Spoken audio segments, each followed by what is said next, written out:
অসম ৰাজ্যিক কৃষি বিপণন পৰিষদৰ দ্বাৰা অনুমোদিত বজাৰ দৰ এনেধৰণৰ যোৰহাট বজাৰত কেঁচা জলকীয়া প্ৰতি কুইণ্টলত ন্যূনতম মূল্য ৫,৫০০ টকা, প্ৰতি কুইণ্টলত অধিকতম মূল্য ৬,৭০০ টকা, বেঙেনা ২,২০০ টকা, ২,৫০০ টকা, বন্ধাকবি ১,৭০০ টকা, ১,৮০০ টকা, জাতিলাও ২,৫০০ টকা, ৩,০০০ টকা। হোজাই বজাৰত লেচেৰা প্ৰতি কুইণ্টলত ন্যূনতম মূল্য ৩,০০০ টকা, প্ৰতি কুইণ্টলত অধিকতম মূল্য ৩,২০০ টকা, তিতাকেৰেলা ৩,০০০ টকা, ৩,২০০ টকা, তিয়হ ২,৪০০ টকা, ৩,০০০ টকা, কেঁচা জলকীয়া ৭,২০০ টকা, ৮,০০০ টকা। বৰপেটা ৰোড বজাৰত মিঠাতেল প্ৰতি কুইণ্টলত ন্যূনতম মূল্য ৭,০০০ টকা, প্ৰতি কুইণ্টলত অধিকতম মূল্য ৮,৮০০ টকা, আলু ২,৮০০ টকা, ২,৯০০ টকা, ৰঙালাও ১,৮০০ টকা, ২,০০০ টকা, বিলাহী ৩,৪০০ টকা, ৩,৫০০ টকা। নলবাৰী বজাৰত অমিতা প্ৰতি কুইণ্টলত ন্যূনতম মূল্য ১,৮০০ টকা, প্ৰতি কুইণ্টলত অধিকতম মূল্য ২,০০০ টকা, জিকা ১,৮০০ টকা, ২,০০০ টকা, পটল ২,৭০০ টকা, ৩,০০০ টকা, পিঁয়াজ ৩,৭০০ টকা, ৩,৮০০ টকা।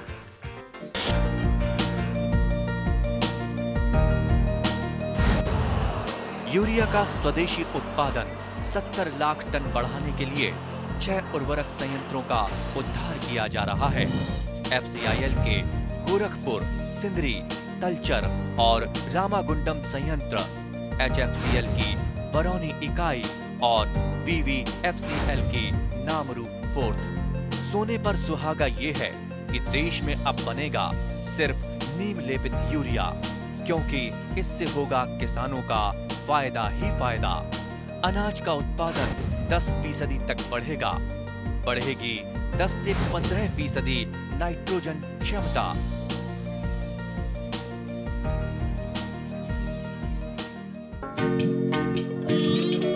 বাক্সা জিলাৰ খাৰুৱা নামৰ ঠাইত বৰমাৰ ওচৰত কৃষি বিজ্ঞান কেন্দ্ৰ বাক্সাৰ চৌহদটি অৱস্থিত। চৌহদটি উদ্যান শস্যৰ লগতে আন আন শস্যৰে মনোমোহা হৈ আছে। বাক্সা জিলাত উদ্যান শস্যৰ বিভিন্ন ফল মূল, আদা, হালধি, নেমু, নাৰিকল আদিৰ খেতি ভাল হয়। বাক্সা কৃষি বিজ্ঞান কেন্দ্ৰত আমি দেখিবলৈ পালোঁ প্ৰাকৃতিক কৃষি পদ্ধতিত কৰিছে এখনি ফল মূলৰ বাগিচা, মূলতে কল, আম, অমিতা ইত্যাদি। কৃষি বিজ্ঞান কেন্দ্ৰ বাক্সাৰ কাম কাজৰ এক আভাস ল'বলৈ লগ ধৰিছিলোঁ কেন্দ্ৰটিৰ মুৰব্বী ডক্টৰ উৎপলজ্যোতি শৰ্মা ডাঙৰীয়া। ডক্টৰ শৰ্মাই বাক্সা জিলাৰ কৃষিৰ লগতে কৃষি বিজ্ঞান কেন্দ্ৰ বাক্সাৰ সম্পৰ্কত কি কয় শুনোচোন আহক। আচলতে বিটেডি অন্তৰ্গত বাক্সা জিলাখন এখন কৃষি প্ৰধান জিলা আৰু ইয়াৰ গ্ৰাম্য অৰ্থনীতি মূল মেৰুদণ্ড হৈছে কৃষি। কাৰণ ইয়াত 50% অধিক জনসাধাৰণ তেওঁলোকে প্ৰত্যক্ষভাৱে হওক বা পৰোক্ষভাৱে হওক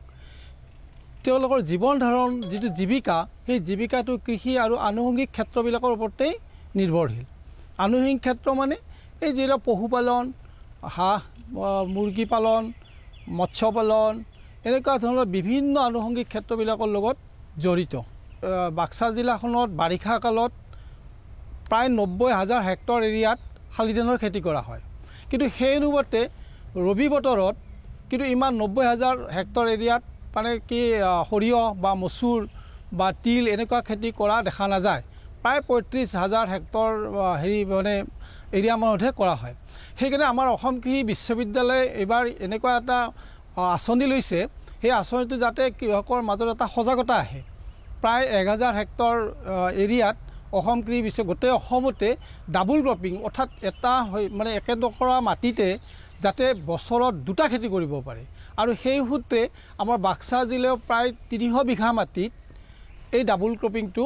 আমি আৰম্ভণি কৰিছোঁ। অৰ্থাৎ যোৱা যিটো বিগত আমাৰ খাৰিফ শস্যত আমি ধান সিঁচিলোঁ, ধানৰ আমি এটা মধ্যমীয়া জাত নুমলী অসম কৃষি বিশ্ববিদ্যালয়ৰ উদ্ভাৱন, সেই নুমলীটো আমি সিঁচিছিলোঁ আৰু সেই নুমলী এতিয়া মানে চপাই লোৱাৰ পিছত এতিয়া আমি তাত সেই 300 বিঘা মাটিত আকৌ আমি সৰিয়হ সিঁচিবলৈ আৰম্ভ কৰিছোঁ বা ইতিমধ্যে সিঁচা আৰম্ভ হৈ গৈছে। এই সৰিয়হৰ জাতটো হৈছে TS38, যিটো আমাৰ অধিক উৎপাদনক্ষম অসম কৃষি বিশ্ববিদ্যালয়ৰ জাত। ঠিক তেনেকৈ আমি আমাৰ জিলাখন, আমাৰ বাক্সা জিলাখন আচলতে কি খুব বেছি সাৰ বা ঔষধ আদি খুব প্ৰয়োগ কৰা নহয়। গতিকে মানে কি হয় ইয়াত মানে জৈৱিক কৃষি বা প্ৰাকৃতিক কৃষিৰ যথেষ্ট সম্ভাৱনা এটা দেখিবলৈ পোৱা যায় আৰু সেই সূত্ৰে এইবাৰ আমি কি কৰিছোঁ যিটো ফল মূলৰ ওপৰত বেছ কৰি এখন প্ৰাকৃতিক কৃষিৰ এখন আৰম্ভণি কৰিছোঁ আৰু আমাৰ জিলাখনত বহুত কৃষকে ইতিমধ্যে এনেকুৱা ধৰক ফল মূলৰ খেতি কৰে কাৰণ এইকাৰণেই যে বাক্সা জিলাখনত মানে উদ্যান শস্যৰ এটা বিশেষ সম্ভাৱনা দেখিবলৈ পোৱা যায় আৰু বিশেষকৈ ফল মূল জাতীয় ক্ষেত্ৰত শাক পাচলি আলু মূলা কবিটো কৃষকে কৰে আৰু এইটো কৃষক মানে কি কৃষকে ব্যৱসায় ভিত্তিত কৰে ঠিক তেনেকৈ ফল মূলো খেতিও কৃষকে ব্যৱসায় ভিত্তিত কৰিবলৈ আৰম্ভ কৰিছে বিশেষকৈ আমাৰ ধৰক বাক্সা জিলাৰ কৃষি বিভাগ বা আমাৰ বাক্সা জিলাৰ প্ৰশাসনো এই কৃষি ক্ষেত্ৰত মানে কৃষকসকলক আগবঢ়াই নিয়াৰ যথেষ্ট অৰিহণা আছে অলপ মানে আজি কিছু বছৰ আগৰ পৰা যিটো আমি ড্ৰেগন ফ্ৰুইট বুলি কওঁ বা যিটো আমি ষ্ট্ৰবেৰী বুলি কওঁ বা যিটো আমি আপেল বগৰী বুলি কওঁ এই তিনিটা শস্য বিশেষকৈ মানে কি কৃষকৰ মাজত খুব সমাদৰ লাভ কৰিছে কাৰণ এই শস্যবিলাক খুব লাভৱান কৃষকে ড্ৰেগন ফ্ৰুইটে হওক বা আপেল বগৰী হওক বিক্ৰী কৰি যথেষ্ট টকা উপাৰ্জন কৰিবলৈ সক্ষম হৈছে বৰ্তমান প্ৰাকৃতিক কৃষি এটা যথেষ্ট গুৰুত্বপূৰ্ণ কেন্দ্ৰীয় চৰকাৰে আগভাগ লোৱা আঁচনি আমাৰ কৃষকসকলে প্ৰাকৃতিক কৃষিৰ ওপৰত বিশেষ গুৰুত্ব দিয়া দেখা নাযায় যদিও ৰাসায়নিক দ্ৰব্যই কৰা ক্ষতিৰ প্ৰতি লক্ষ্য ৰাখি প্ৰাকৃতিক আৰু জৈৱিক পদ্ধতিত খাদ্যশস্যৰ খেতি আমি কৰিবই লাগিব গতিকে আহক প্ৰাকৃতিক কৃষিৰে কৰা ফল মূলৰ বাগিচাখনৰ বিষয়ে কিছু কথা জানি লওঁ কৈছে বাক্সা কৃষি বিজ্ঞান কেন্দ্ৰৰ উদ্যান শস্যৰ বিষয় বিশেষজ্ঞ শ্ৰী ৰক্তিম বৰুৱাই প্ৰাকৃতিক কৃষি হৈছে এটা পুনৰুদ্ধাৰশীল কৃষি পদ্ধতি আমি যদিও এই কৃষি বৰ্তমান প্ৰেক্ষাপটত নতুনকৈ আহিছে কিন্তু এই প্ৰাকৃতিক কৃষি আমাৰ একদম পুৰণা দিনৰ পৰা ঋষিমুনিহঁতে কৰা কৃষি কাৰ্য আৰু এই কৃষি কৰ্মখিনি নতুনকৈ সুভাষ পালেকাৰ নামৰ এজন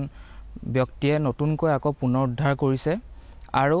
ইয়াৰ প্ৰাকৃতিক কৃষি আমি ক'বলৈ গ'লে 4টা প্ৰধান স্তম্ভ আছে তাৰে এটা হৈছে জীৱামৃত দ্বিতীয়টো হৈছে বীজামৃত তৃতীয়টো হৈছে মালচিং অৰ্থাৎ আচ্ছাদন আৰু চতুৰ্থটো হৈছে বাষ্প এতিয়া জীৱামৃত হৈছে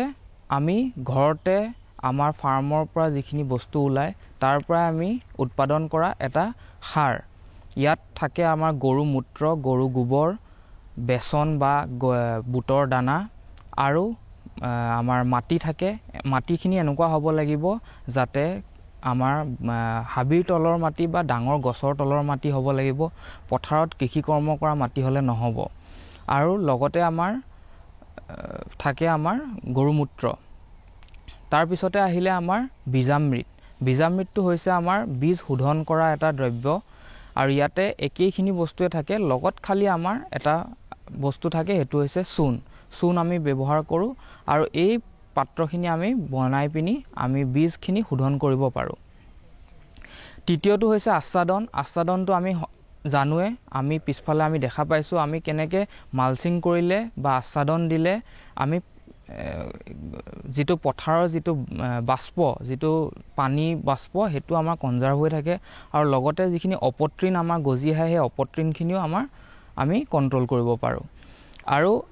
এই কিন্তু আচ্ছাদন বা মালচিংখিনি আমি প্লাষ্টিক মাল্চ ব্যৱহাৰ নকৰি আমি কিন্তু লাইভ মাল্চ কৰিব লাগে এতিয়া লাইভ মাল্চ বুলি ক'লে আমি কি বুজো যে যিখিনি আমি কাটি খেৰ জাতীয় বস্তু বা আমাৰ সৰিয়হ কটাৰ পিছত যিখিনি আমাৰ জাবৰ থাকি যায় সেইখিনি আমাৰ লাইভ মাল্চ হিচাপে আমি ব্যৱহাৰ কৰিব পাৰোঁ আৰু তাৰ উপৰিও আমি আচ্ছাদন হিচাপে আমি ব্যৱহাৰ কৰিব পাৰোঁ কিছুমান খেতি যেনে হ'ল আমি ইয়াতে লগাইছোঁ আমাৰ মিঠা আলু আমি জানো যে মিঠা আলুটো খুব আমাৰ বগাই যায় আৰু সেইটো আচ্ছাদন হিচাপে আমাৰ ব্যৱহাৰ কৰিব পাৰি খেতিডোখৰত আৰু তৃতীয়তে হৈছে বাষ্পটো এনেকুৱা এটা কাৰ্য যিটো আমি পানীটো আমি ডাইৰেক্ট ব্যৱহাৰ নকৰি আমি চাৰিওকাষে ড্ৰেইন খান্দি পিনি পানীটো তাত দিয়া যায় আচ্ছাদনৰ ওপৰত দিয়া যায় যাতে পানীখিনি সংৰক্ষণ হৈ থাকে আৰু লাহে লাহে খেতিখিনিয়ে ল'ব পাৰে এতিয়া আমি যাওঁ এই শস্যখিনি আমি প্ৰাকৃতিক কৃষিৰ দ্বাৰা কৰিলে আমি কেনেকৈ পোক পতংগ বা বেমাৰ আজাৰৰ পৰা নিয়ন্ত্ৰণ কৰিব লাগিব নিয়ন্ত্ৰণ কৰিব হ'লে আমাৰ কিছুমান আমি উপাদান আমি ব্যৱহাৰ কৰোঁ সেইখিনি নাম হৈছে নিমাস্ত্ৰ, ব্ৰহ্মাস্ত্ৰ, অগ্নিয়াস্ত্ৰ। এই নিমাস্ত্ৰ বুলি ক'লে আমি নামটোতে আমি গম পাইছোঁ আমি তাত নিমৰ পাত বা নিমৰ গুটি আমি ব্যৱহাৰ কৰি লগত গৰু মুত দি পিনি আমি দ্ৰব্য আমি বনাওঁ। সেই দ্ৰব্য আমি যদি শস্যত যদি দিওঁ তেতিয়া আমাৰ কি হয় বিভিন্ন কীট পতংগ নোহোৱা হয়। ঠিক তেনেদৰে ব্ৰহ্মাস্ত্ৰ বুলি ক'লে আমি তাত বিভিন্ন ধৰণৰ জলকীয়াৰ পৰা আদি কৰি ধপাতৰ পৰা আদি কৰি বিভিন্ন বস্তু আমি ব্যৱহাৰ কৰোঁ যিখিনিয়ে আমাৰ বিভিন্ন কীট পতংগ আদি আৰু বেমাৰ আজাৰৰ পৰা আমাৰ শস্যখিনি ৰক্ষা কৰিব পাৰে। এতিয়া আজিৰ দিনত আমাৰ প্ৰাকৃতিক কৃষি কিয় ইমান গুৰুত্বপূৰ্ণ হৈছে যে আমাৰ প্ৰধানমন্ত্ৰীয়েও এই কথা বাৰে বাৰে কৈ আছে। আমাৰ মাটি বহু পৰিমাণে আমাৰ সাৰ প্ৰয়োগৰ ফলত আমাৰ মাটিৰ যিটো ক্ষমতা সেইটো কমি আহিছে আৰু সেই ক্ষমতা ঘূৰাই আনিবৰ কাৰণে আমাৰ প্ৰাকৃতিক খেতি কিন্তু অতি জৰুৰী।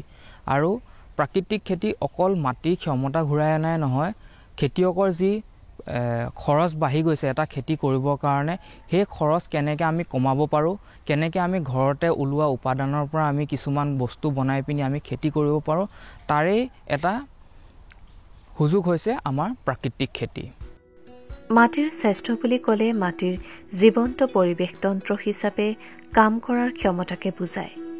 সুস্বাস্থ্যৱান ভূমিয়ে পৰিৱেশ সুৰক্ষিত কৰাৰ লগতে উদ্ভিদ আৰু প্ৰাণীৰ জীৱনক সমৰ্থন কৰে। খনিজ পদাৰ্থ, জৈৱিক পদাৰ্থ, পানী আৰু বায়ু আটাইবোৰেই মাটিৰ স্বাস্থ্যৰ জটিল উপাদান আৰু প্ৰত্যেকেই উদ্ভিদৰ বৃদ্ধিত অৰিহণা যোগায়। মাটিৰ স্বাস্থ্য ধৰি ৰাখিবৰ কাৰণে সমন্বিত পুষ্টি ব্যৱস্থাপনা অতি গুৰুত্বপূৰ্ণ। গতিকে আহক মাটিৰ স্বাস্থ্য সম্পৰ্কত কৃষি বিজ্ঞান কেন্দ্ৰ বাক্সাৰ মাটি বিজ্ঞান বিভাগৰ বিষয় বিশেষজ্ঞ শ্ৰী কংকু ডেকাই কি কয় শুনো। মাটিৰ স্বাস্থ্য বুলি ক'লে প্ৰধানতঃ মাটিৰ উপৰিৱেশত থকা গছ গছনি, জীৱ জন্তু আৰু মানুহৰ এটা সন্তুলিত অৱস্থা। এই অৱস্থাটো যেতিয়ালৈকে ভালকৈ বৰ্তি থাকে তেতিয়ালৈকে মাটিৰ স্বাস্থ্যটো বৰ্তি থাকে। যদি আমি তাত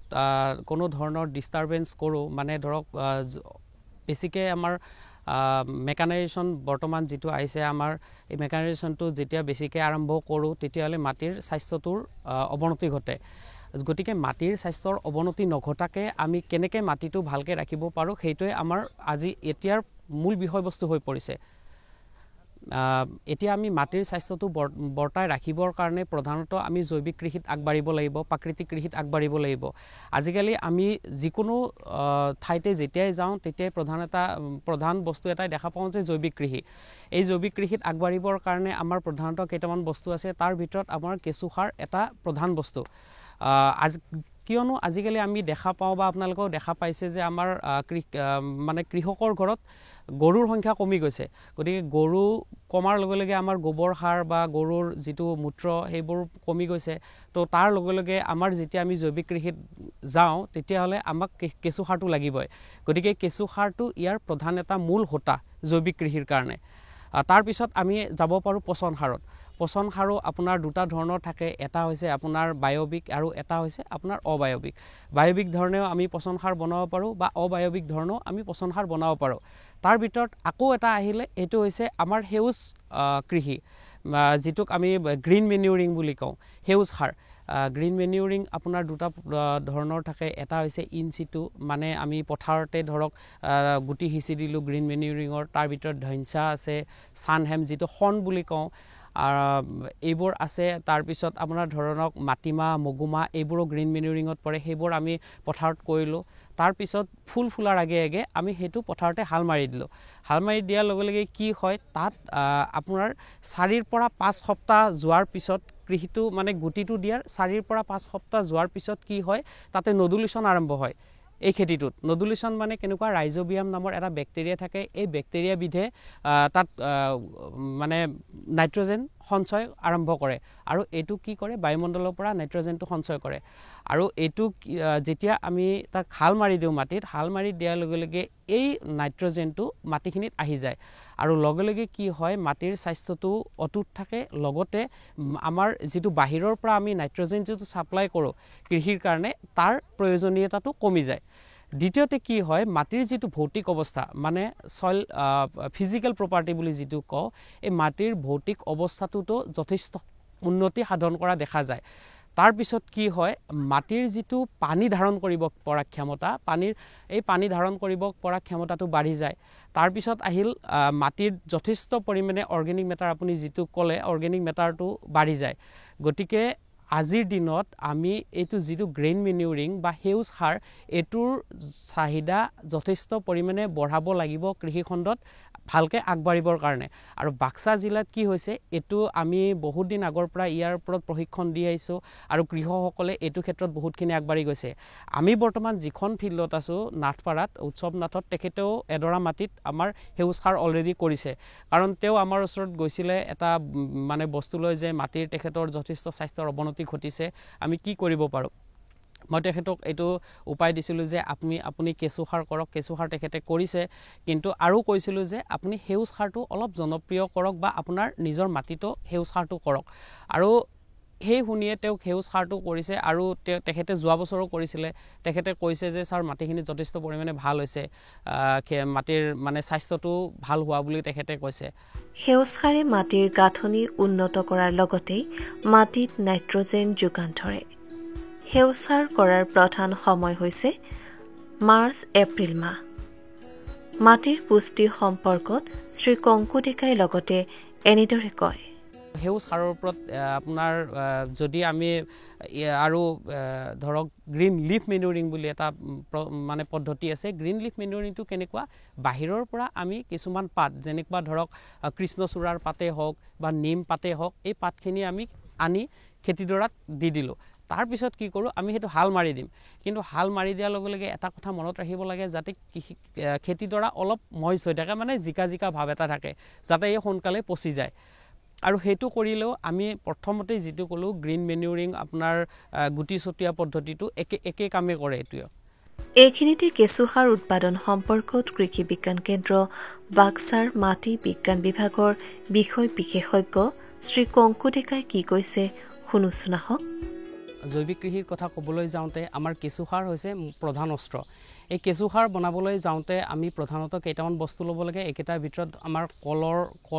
কল থাকে তাৰপিছত বাক্সা জিলাত যথেষ্ট পৰিমাণে আমি মেটেকা পাওঁ মেটেকাটো ব্যৱহাৰ কৰোঁ তাৰপিছত আমাৰ এতিয়া সৰিয়হৰ দিন আহিছে সৰিয়হটো যোৱাৰ পিছত যিখিনি থাকিব সেইখিনি আমি ব্যৱহাৰ কৰিব পাৰোঁ ধান খেতি হৈ গৈছে ধান খেতিৰ পৰা নৰা ওলাব আমাৰ খেৰ ওলাব এই খেৰখিনি আমি তাত যথেষ্ট পৰিমাণে ব্যৱহাৰ কৰিব পাৰোঁ তাৰোপৰি আমি কিছুমান বস্তু যেনে ধৰক নাৰিকলৰ পাত তাৰপিছত তামোলৰ পাত টকৌৰ পাত বা আমাৰ এনেকুৱা ধৰণৰ যিখিনিত লিগনিন যথেষ্ট পৰিমাণে থাকে এই পাতখিনি আমি সাধাৰণতে বেলেগকৈ কেঁচু সাৰ বেলেগ এটা পদ্ধতিত বনাব লাগে কাৰণ আমি এই কলখিনি হওক বা আমাৰ মেটেকাখিনিয়ে হওক এইখিনি আমি আইচিনিয়া ফেটিডা বুলি এবিধ কেঁচু ব্যৱহাৰ কৰোঁ এই কেঁচুটোৰ খোৱাৰ ক্ষমতাটো যথেষ্ট পৰিমাণে বেছি ই 24 ৰিচাৰ্চৰ পৰা দেখা গৈছে এই 24 ঘণ্টাৰ মোটামুটি 22 ঘণ্টা সময় খায় আৰু 22 ঘণ্টা সময় মানে কাম কৰে কিন্তু আমি যদি টকৰ পাত বা নাৰিকলৰ পাত বা তামোলৰ পাত বা এনেকুৱা চেগুনৰ পাত এনেকুৱা ধৰণৰ পাতবোৰ ব্যৱহাৰ কৰোঁ তেতিয়াহ'লে আমি বেলেগ এটা প্ৰজাতিৰ কেঁচু ব্যৱহাৰ কৰিব লাগে সেইটো হৈছে ইউটিলাইজ ইউজিনি কাৰণ এইবোৰ পাতত যথেষ্ট পৰিমাণে লিগনিন থাকে আৰু এই লিগনিনবিধ আইচিনিয়া ফেটিডাই হজম কৰিব নোৱাৰে গতিকে আমি সাধাৰণতে এই কলচলখিনি দিয়ে কেঁচু সাৰটো বনাবলৈ কওঁ আৰু এই কেঁচু সাৰ বনাবৰ কাৰণে আমি এটা টেংকি বনাই লওঁ মোৰ পিছফালে আছে আপোনালোকে দেখা পাইছে এনেকুৱা ধৰণৰ হওক বা পকী টেংকি বনাই ল'ব পাৰোঁ বা এনেকুৱা মাছৰ যি কুহিলা থাকে কুহিলাটো সৰুকৈ আপোনালোকে বনাই ল'ব পাৰে আৰু তাৰ কাৰণে আমাৰ কেঁচু ধৰক যদি 10 ফুট দীঘল হয় 4 ফুট বহল বা 2.5 ফুট ওখ এনেকুৱা এটা ষ্টেণ্ডাৰ্ড চাইজৰ কেঁচু সাৰৰ টেংকি আপোনালোকে বনাই লয় তেতিয়াহ'লে তাত 1 কেজিৰ পৰা 2 কেজি কেঁচু দিব লাগে তাৰোপৰি এই কেঁচু সাৰটো বনাওঁতে আমি সাধাৰণতে অলপ ওপৰত বনাব লাগে এখন চাং এখন তৈয়াৰ কৰি বনাব লাগে কাৰণ এই কেঁচু সাৰৰ টেংকিত এটা ৰস উৎপন্ন হয় আৰু এই ৰসটোক ভাৰ্মি ৱাছ বুলি কোৱা যায় আৰু এই ভাৰ্মি ৱাছবিধ আমি ব্যৱহাৰ কৰি ইয়াক মানে পোক পৰুৱা নিয়ন্ত্ৰণৰ কাৰণেও ব্যৱহাৰ কৰিব পাৰোঁ বা ভিটামিন হিচাপেও ইয়াক ব্যৱহাৰ কৰিব পাৰোঁ আৰু ইয়াক আমি ডাইৰেক্টলি ধৰক খেতিত ব্যৱহাৰ কৰিব নোৱাৰোঁ ইয়াৰ লগত আমি পানী গোমূত্ৰ বা গোবৰৰ পানী এইখিনি মিক্স কৰি যদি কৃষি পথাৰত ব্যৱহাৰ কৰোঁ তাৰ পৰা যথেষ্ট পৰিমাণে আমি সুফল পাব পাৰোঁ আমি বৰমাৰ নাথপাৰা গাঁৱত লগ পাইছিলোঁ